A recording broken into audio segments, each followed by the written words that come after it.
Hi friends, ఈ వీడియోలో ఈ కుక్కను అయితే రెస్క్యూ చేయించడం జరిగింది. ఈ కుక్క కోసం అయితే హైదరాబాద్ నుంచి 2 అన్నలు వచ్చి అయితే నన్ను కలవడం జరిగింది. ఆ అన్నలతో మాట్లాడి ఆ కుక్క గురించి అంతా చెప్పి అది ఎక్కడ ఉంటుందో ఏందనే మొత్తం ప్లేసెస్ చూపించాను.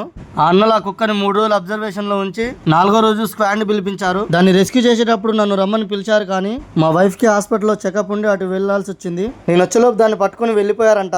సాయంత్రం 7:30 నుంచి పట్టుకోవడానికి స్టార్ట్ చేస్తే నైట్ 11:30 వరకు టైం పట్టిందంట. సరే, ఎలా అయితే ఏముంది కానీ మొత్తానికైతే అదైతే దొరికేసింది. ఒక పక్క దానికి ఫుడ్ బెడ్ దొరుకుతుందని ఆనందంగా ఉన్నా, ఇంకో పక్క దాన్ని ఇంకెప్పుడు చూడలేమని బాధగా కూడా ఉంది. కుక్కని తీసుకెళ్లిన అన్నలకి ఫోన్ చేసి వాళ్ళ దగ్గర నుంచి వీడియోస్ సెండ్ చేయించుకొని ఇప్పుడు అప్లోడ్ చేస్తున్నాను. ఫ్రెండ్స్, రెస్క్యూ చేసిన మొత్తం వీడియో చూడాలంటే లాంగ్ వీడియో పెట్టాను, డిస్క్రిప్షన్ లో లింక్ ఇచ్చాను, అక్కడికి వెళ్ళి ఓపెన్ చేసి చూడండి. ఇప్పుడైతే నాకు చాలా సంతోషంగా ఉంది. ఆ అన్న వాళ్ళ కుక్కని హాస్పిటల్ కూడా తీసుకెళ్లారంట, నిన్ననే డిశ్చార్జ్ కూడా చేశారంట. అది అక్కడ ఎంత హ్యాపీగా ఉందో ఆ వీడియోస్ అన్న వాళ్ళతో సెండ్ చేయించుకొని నెక్స్ట్ వీడియోలో పెడతాను. ఫ్రెండ్స్, ఈ వీడియో మీకు నచ్చితే లైక్ చేసి షేర్ చేయండి. ఇలాంటి మరిన్ని వీడియో కోసం సబ్స్క్రైబ్ చేసుకోండి ఫ్రెండ్స్.